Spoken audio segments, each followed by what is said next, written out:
Locked On Podcast Network and BetOnline present NFL Key Predictions. The local team experts of Locked On NFL give you the inside knowledge on the biggest games of the week and betting advice from the field's leading experts. You are Locked On NFL Key Predictions.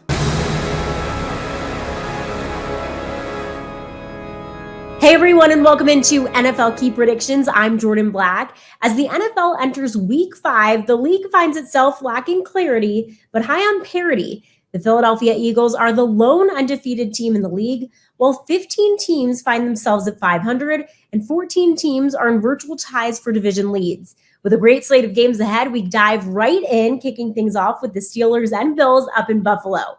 The Kenny Pickett era has officially begun in Pittsburgh. While he did complete over 75% of his passes and run for 2 touchdowns, rookie QB also threw 3 interceptions in relief of Mitch Trubisky in Week 4. Pat Freiermuth may be a QB-friendly target, but Bills' Jordan Poyer is coming off a 2-interception performance last week and will be ball hawking in the middle of the field. We can expect Josh Allen and the Bills' top 5 scoring offense to keep slinging the ball around. Plus, not only does Stephon Diggs lead the league in receiving touchdowns, he's also top 5 in yards, receptions, and first down receptions. Joe Marino from Locked On Bills and Christopher Carter from Locked On Steelers have this coverage. Well, Chris, it's prediction time. It is. Time for us to give our score predictions on this game.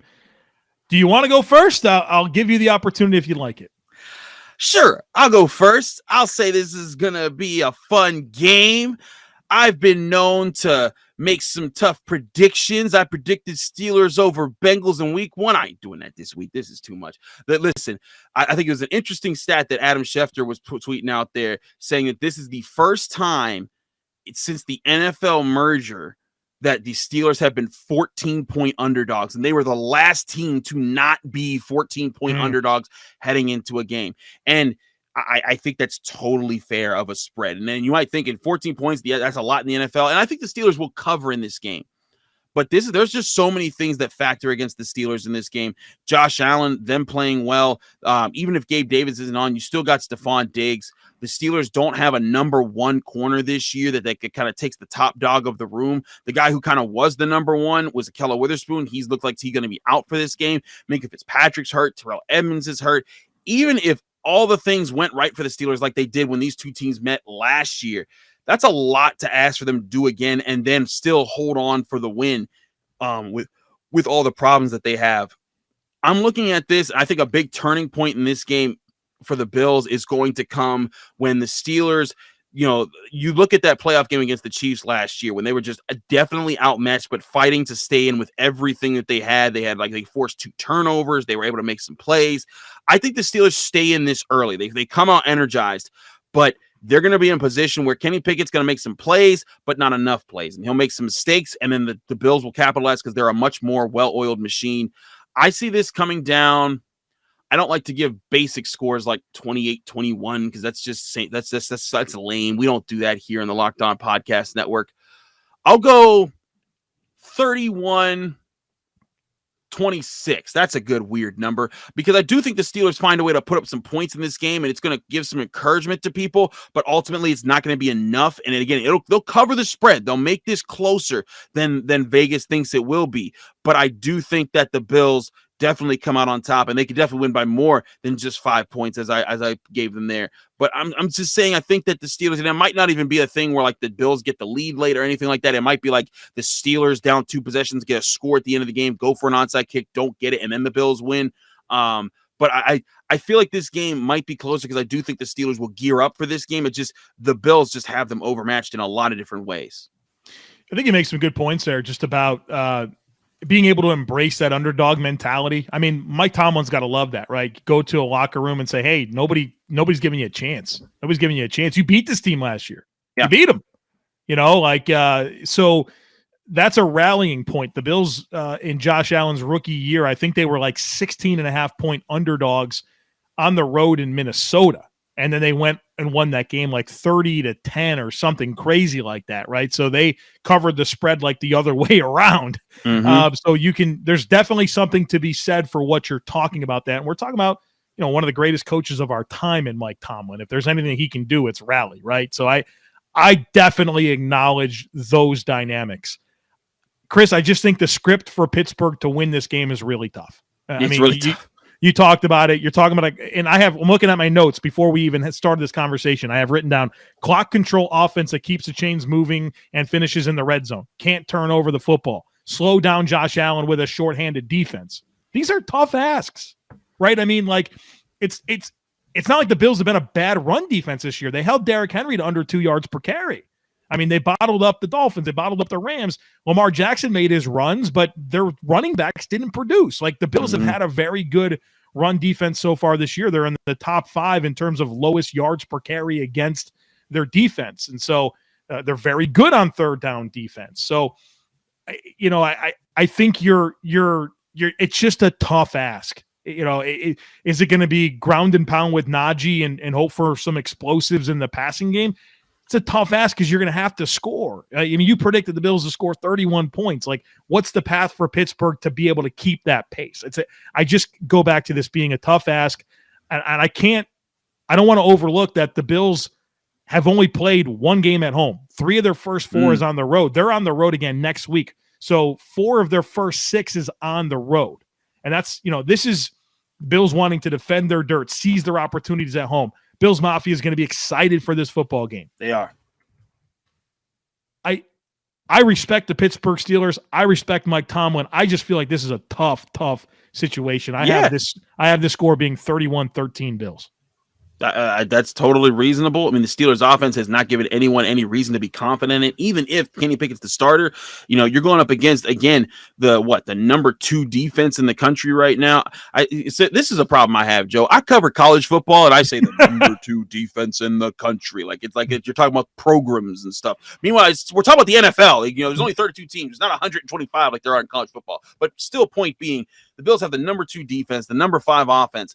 Man, that's just a lot of things to stack up against you. So I'm totally with you. 31-13 is not unreasonable. Like, there's times I think, like, man, you're really being over the top about your team. But this is not that case. The Bills are that much better than the Steelers right now. And, if the Steelers were healthy this week, and I know the Bills aren't healthy, this isn't an excuse, but if the Steelers were healthy and they had TJ Watt back and Kenny Pickett was more than his first start, I might think like, hey, there might be more of a chance here. I just think that there's way too many things stacked up against them. Though I will say, though, Kenny Pickett came out and said, people were asking him, talking about how do you feel about your first game being against a team that's like a Super Bowl favorites like the Bills and being a 14-point underdog. And he said, you guys and everyone else thinks we're underdogs. We don't. And I was just like, okay, but that's the Kenny Pickett that the Steelers drafted. They wanted a guy with confidence, with swagger. Mr. Trubisky would say like the smart thing and just be like, hey, we're going to do our best and things like that. But it didn't charge guys up. People didn't want to follow him into battle. Kenny Pickett will get people to follow him into battle. And I do think for the long run, he will help the Steelers get into a really good place.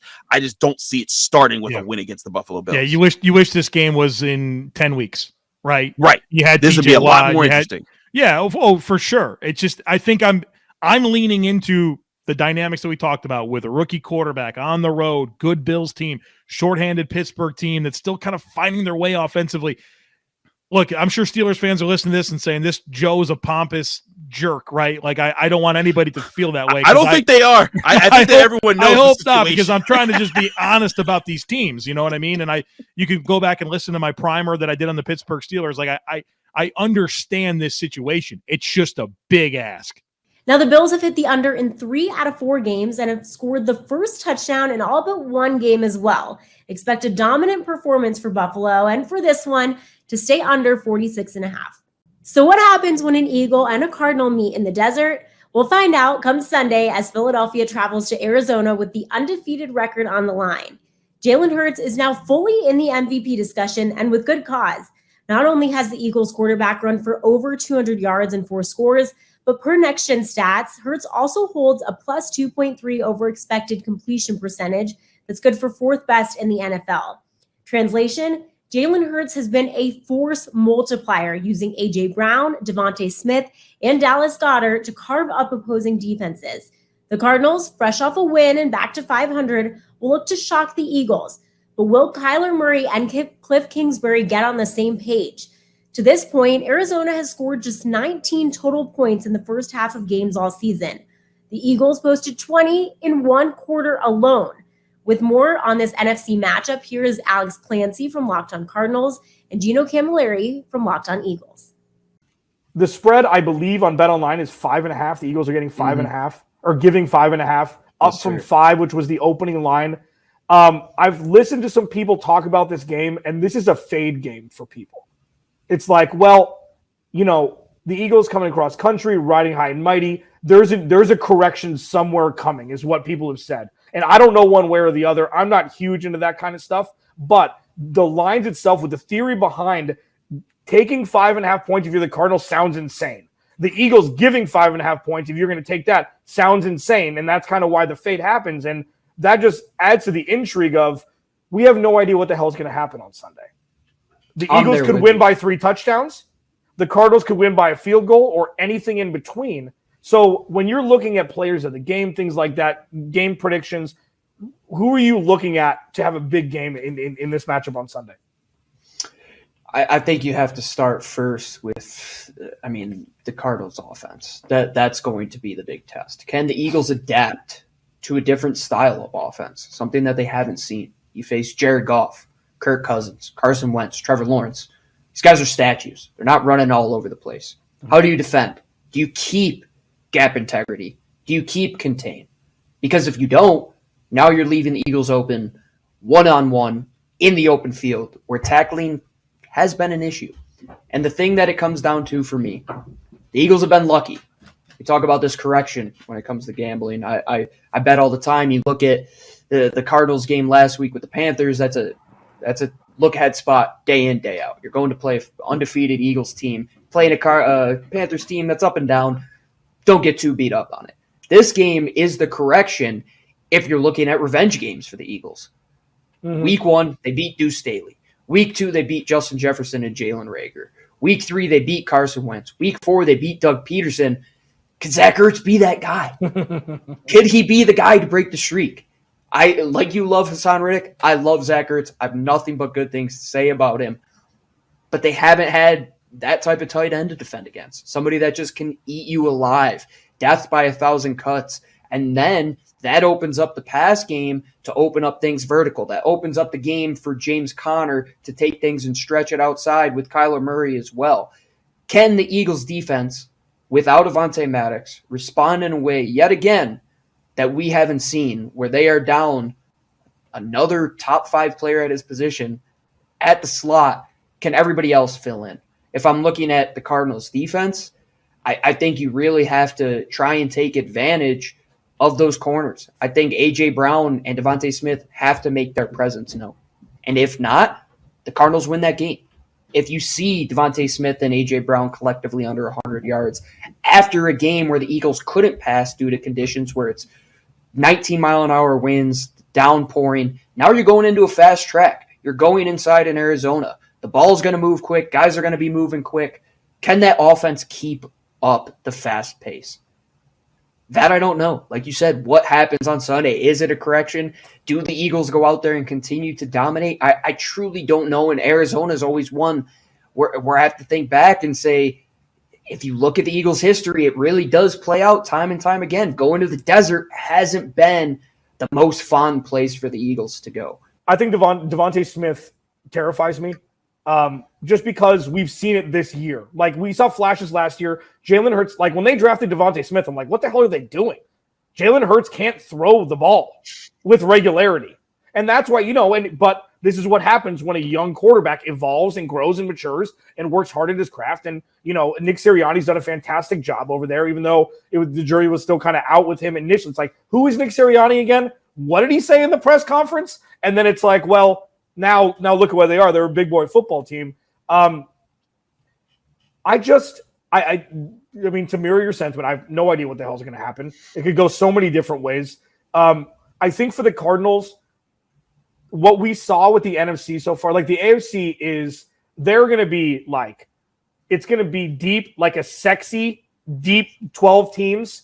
It's going to be yucky in the NFC, for lack of a better phrase. There's going to be so many teams vying for playoffs for playoff contention, but it's going to be a lot of like 7 and 8 teams through 16 weeks.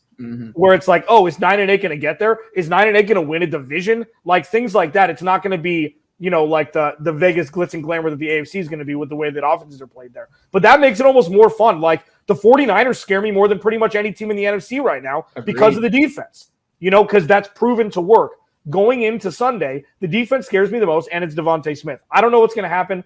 I'd be hard pressed to think that the Cardinals will win this game. I want to see 60 minutes of football first. The Cardinals they fronted Vegas 20 points. They fronted the Rams 14 when it could have been 28. And they fronted the Carolina pick 6 in the first half. And it's like, let's see it for 60 minutes. And then we can have a conversation. Maybe we'll be having this crossover during the divisional round in the playoffs. Like, we have no idea how the NFC is going to stack up. But you're right. Starting week 5, this is going to be a huge determining factor for the future for both of these teams in this season. 5-0 is a lot different than 4-1, especially with a couple teams in the NFC East nipping at your heels.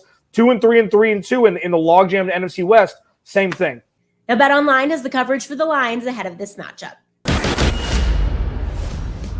This is BetOnline All Access. It's the Eagles and Cardinals this Sunday. Here's Drew Butler, Anthony Becht, and Jonathan Casillas.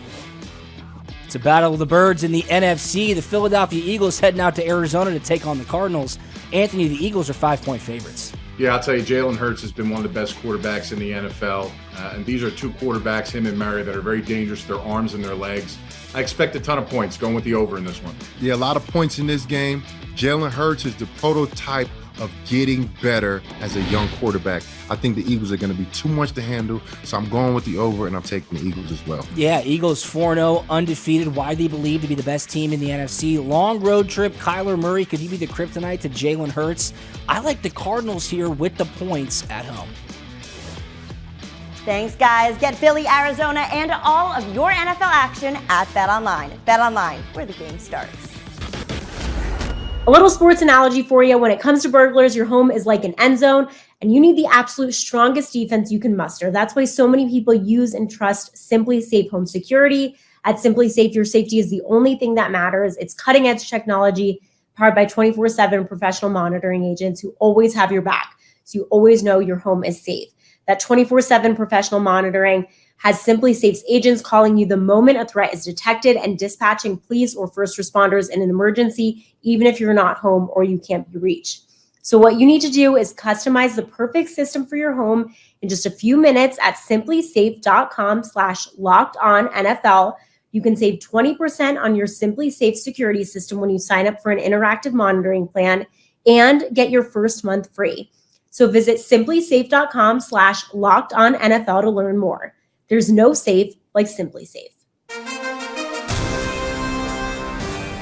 Cooper Rush is undefeated since taking over for Dak Prescott and now holds a 12-2 career record. He's played clean, protected football and has allowed the Dallas defense, who has held opposing quarterbacks to just a 61.3 completion percentage, to help the Cowboys to a 3-1 record.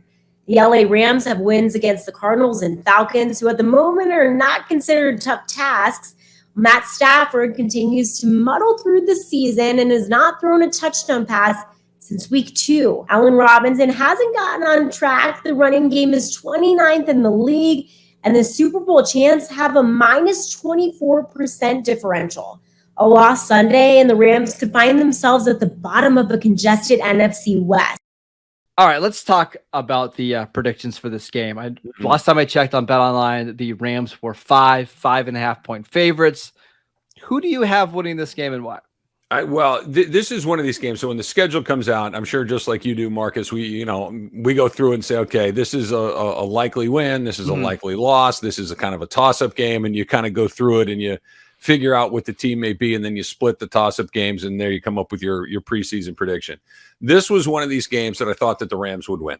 This is one of these games that I thought, because it's at SoFi, and I expect plenty of Cowboy fans there on Sunday afternoon. I'll go back, quick story.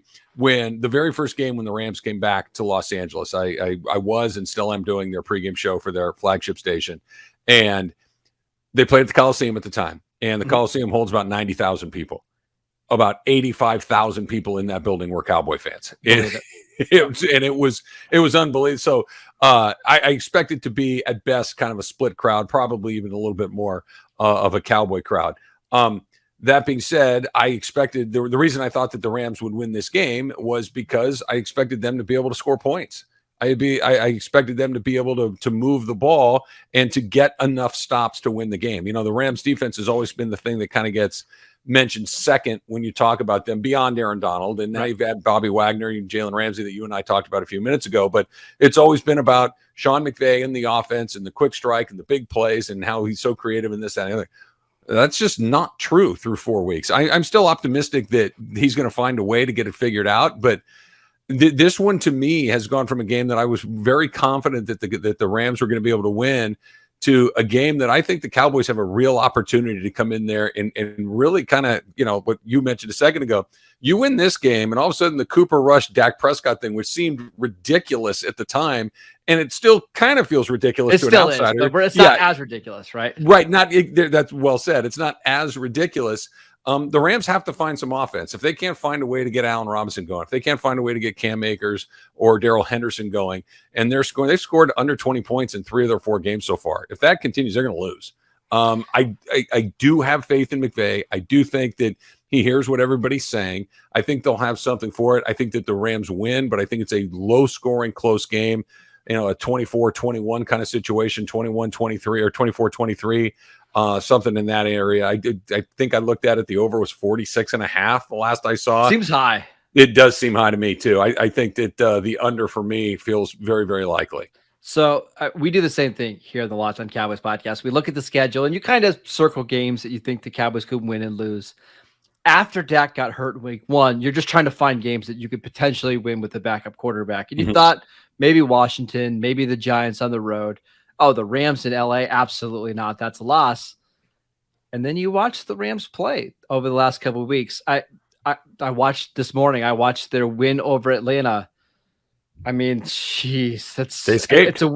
It's a win for the Rams, but I don't think you feel better about anything after that game. You watch the game against the 49ers, which, by the way, was on Monday night, short week for the Rams, and you think, Cowboys defense is pretty good. Why can't they do a lot of the same things as the 49ers? You mentioned the explosive plays. That's one of the things that I like to track as the year goes on. How many rushes of 10 yards do you have? How many completed passes over 20 yards do you have? Through 4 games, Travis, the Rams are last in the NFL. Yep. Last in the NFL. They had 0 plays for over 20 yards on Monday night. Not one single play went for over 20 yards. It's incredible. So can the Cowboys limit Cooper Kupp? I mean, you're not going to stop him, but can you limit him to like 10 catches for 90 yards, 10 catches for 100 yards, and just don't let him beat it down the field? I think it's possible. Sure. But at the end of the day, it's a backup quarterback playing against the Super Bowl champions. I think Dallas keeps it close for a while, but I do think this has got to be like the kitchen sink game for the Rams. Like, it's not a must win because it's week 5 and they're 2-2. But if you're Sean McVay, you have to win this game, right? You have to. Yeah, I agree with you. I think that they're going to throw everything that they have at him. I think that McVay will be, you know, the good kind of grumpy, the kind of grumpy that makes you come up with some creative ideas, because you're right. They have, after the Cowboys, the next Sunday, they'll play Carolina at home in LA. That's the last game on the schedule where you go, okay, they're going to win that game. Everything from that point forward is either a divisional game, an AFC West opponent, or Tampa or Green Bay. Yeah. That's what you've got left the rest of the way. And it's a Super Bowl schedule, right? Like it absolutely is. What you get when you win the Super Bowl. They played, so when Vegas came out with their top odds, the top 8 teams, Rams play them all. they play every single one of those top 8. So this game and Carolina next week, those and I wouldn't even put this game in the you got to have it, but that Carolina game next week, but to your point, you kind of do. If you're 2-3 at the end of this week, and then you get even against with Carolina at 3-3, and you've got to toss up the rest of the way, now all of a sudden you're talking about whether or not they're going to get in the playoffs at all. Yeah, so I'm going to take the Rams to win, but I think this is going to be close. I think this is going to be like a 14-13 game entering the fourth quarter that I very well could see end up being like 24-13, where the final score is not really indicative of how this game goes. It's just such a struggle for the Cowboys to score points right now. They need huge chunk plays or penalties, and they're just not really a team that can sustain 75-yard drives. So they're going to need to lean on their defense. I think they'll do it for 3.5 quarters, but I do think the Rams will ultimately get this win. Now the Rams are favored by 5.5 in this one, with the over-under set at 42.5. The Cowboys are 3-1 against the spread so far this season, so taking the points on the road is an enticing wager in this one. Lamar Jackson may be on an MVP tear, but a costly fourth down decision against the Bills, and the Ravens sit at 2-2 and smack in the middle of an interdivision battle with the Bengals. Surprisingly, in their 2 losses this season, Lamar's completed over 69% of his passes. On the other side, Joe Burrow and the Bengals have bounced back after a sluggish start and have now thrown 6 touchdowns with no interceptions following that disastrous season opener against the Steelers. James Rappian from Locked On Bengals and Kevin Ostreicher from Locked On Ravens have this preview. With that being said, and the stage being set here, we're expecting a cover 2, cover 4, cover 6 heavy game from the Ravens. And on the other hand, Lamar Jackson, Mark Andrews, certainly a handful for a defense missing DJ Reader. Let's get to predictions, guys. The Ravens favored in this one by roughly home field advantage. Kevin, how do you think this game goes? Yeah, I think that for the Ravens, we talked about the revenge factor for them. And after what happened last year, I think that Baltimore's going to wake up for this game. And I think they win it personally. This is going to be tough, though. There are a couple factors to keep in mind. Rashad Bateman, whether he plays or doesn't play, is going to be a big one because he was seen leaving the stadium in a walking boot after the Buffalo game in week 4. If he is not able to go in this game, it will be everybody moves up a rung on the ladder. So Devin Duvernay moves to wide receiver 1. You probably have like DeMarcus Robinson as your wide receiver 2. Obviously, the top pass catcher is Mark Andrews, but I think that would be a big loss for Baltimore. But I think for the Ravens, their defense has started to show some signs of life. The secondary looks great this year. Now, the Bengals trio, they've looked pretty good in their own right. But I do think that for the Ravens, they know that they cannot have a repeat of last year where they lose these divisional games. They've already lost 2 very big conference games in Miami and Buffalo. Where you're not going to get eliminated from the playoffs if you lose in week 5. But it could really have an impact down the line if the Ravens and Bengals, who I know we all agree are going to be fighting for this division crown, tiebreakers are big when it comes to stuff like that. So I think Lamar Jackson will be able to do some good things against this Bengals secondary. I hope the run game will be able to really, I think, take off. It's been a struggle, again, outside of Lamar Jackson for those running backs to get anything going. J.K. Dobbins will continue to be worked in here, but I think it will come down to something we did talk about, which is the Bengals receivers versus the Ravens secondary and how those two match up, because if the Ravens aren't able to keep the Bengals receivers in front of them, if there are those big plays, it could be difficult for the Ravens to do that. But I also think the finishing is a big part of it. So any lead for the Ravens right now is probably not safe. And I think for what you have the 21-point blown lead against Miami, the 17-point blown lead against Buffalo. Cincinnati can make a comeback in this one, but I'm going to say the Ravens. If I had to give a score, I'll say 28-24 Ravens for me. I think it'll be a close game. It will definitely be competitive, but I have the Ravens coming out on top in this one. Yeah, I agree with a lot of what you said. Look, if it comes down to the secondary versus the wide receivers, then the Bengals will take that all day. And that's assuming, right, that what do they do? They contain Lamar, that they can keep Joe Burrow upright. Maybe they do enough to keep the Baltimore defense honest to where it's secondary versus receiver. So I'll take the Bengals against anyone if it comes down to that. I don't think it's that simple. I think Lamar looks as tough as I've seen. If Rashad Bateman is not out there, though, in the year 2022, if you're trotting out, and I love Devin Duvernay, even pre-draft, I was like, oh man, coming out of Texas, I was like, this dude can play. He can't be your wide receiver 1. And I know Mark Andrews is that, and they're going to try to run the ball, but you want to talk about making a team one-dimensional-ish. This Bengals defense, all the same faces are back from last season, essentially, outside of Larry Ogunjobi. I know Reader's on injured reserve, but they're going to be familiar with how they contain Lamar. And I don't even know if they actually contain Lamar. I think Lamar is going to put up multiple touchdowns. The Bengals have only given up 4 touchdowns this year. They'll probably, multiply that by, times 0.5, right? They'll add 2 to that at least. But I think the Bengals get it done because we haven't seen the best of Joe Burrow yet. And at some point we're going to, and maybe it's this week, maybe he'll wear a sunflower suit this week instead of a rose suit. I don't know. I don't know what he's going to wear to the game. I think he's going to get up for this game. I think Chase makes a couple big plays. They're not going to just single up Higgins like the Dolphins did last week. And so I think that the Bengals offense gets going. They finally get past the 30-point mark for the first time this season, and they take down the Ravens for a third straight time, which is really, really hard to do. But they do it in prime time, 31-27. I'm going to alienate all of our listeners right now, James, when I say that I don't have that level of confidence in the offense against the defense that I expect to sit in two high shells for most of the game and make the Bengals prove they can beat it. And I'm not convinced that they can beat it consistently yet. I do think that it's going to be a close game. I do think these teams are evenly matched. I don't have this one, unlike the previous few weeks, I don't have strong feelings either way here, but I am not feeling that level of 30-point confidence in the Bengals offense against what I'm expecting the Ravens to do schematically. But if it does happen, then that would give me a lot of confidence in this offense going forward, because that means to me they've solved a puzzle for them that has been slowing them down for you know over a calendar year. And that should be the bar, right? Like, how many times have you seen it now?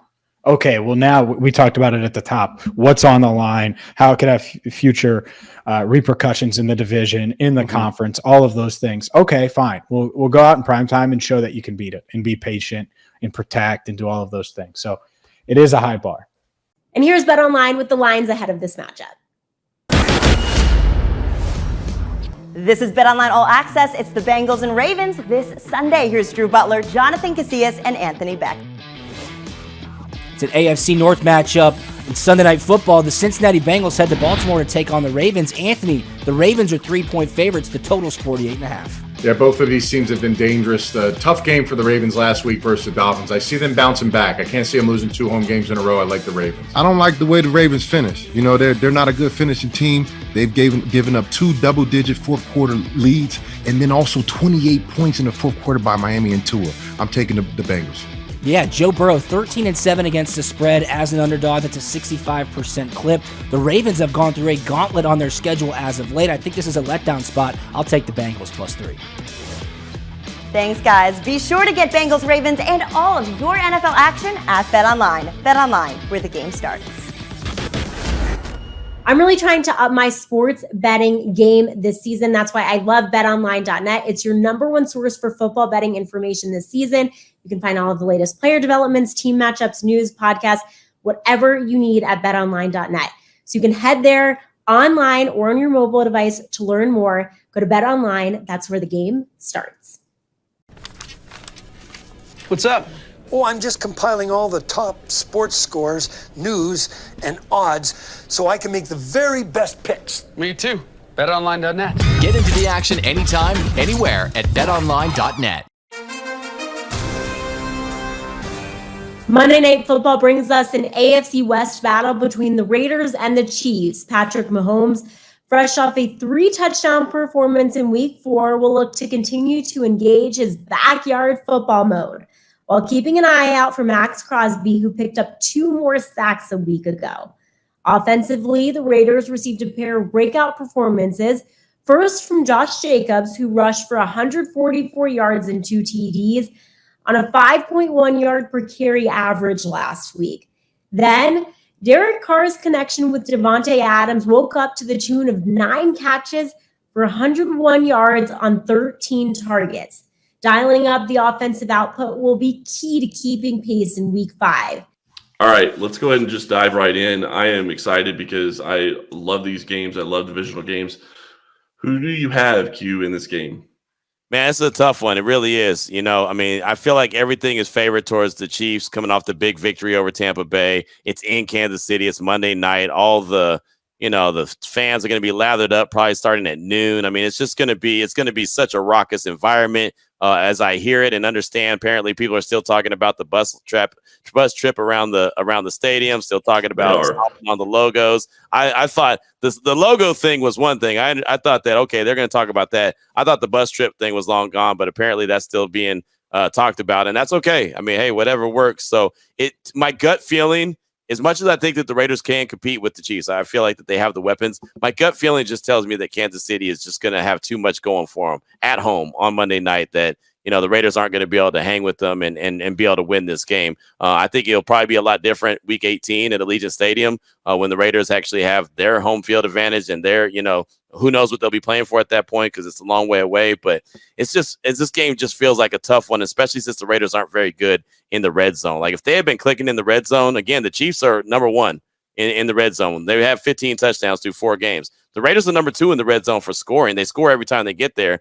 Problem is that they score more field goals than they score touchdowns. And so that is the big issue right there. If they scored as many touchdowns, when they go to the red zone, more touchdowns than not, I would say, yeah, I think they're going to win this game. But man, just with that issue in the red zone, I think that's too much for the Raiders to overcome, especially with the Chiefs who could score so quick, fast, and in a hurry. So I think that the Chiefs will get the win. I know that they're favored, I believe, by BetOnline.net, probably by, I think they're 6.5 or 7-point favorites. I'm not 100% sure, but I think that's about right. That's about accurate. I think they get a touchdown victory over the Raiders on Monday and drop the Raiders to 1-4 on the season, and they improve to 4-1 on the season.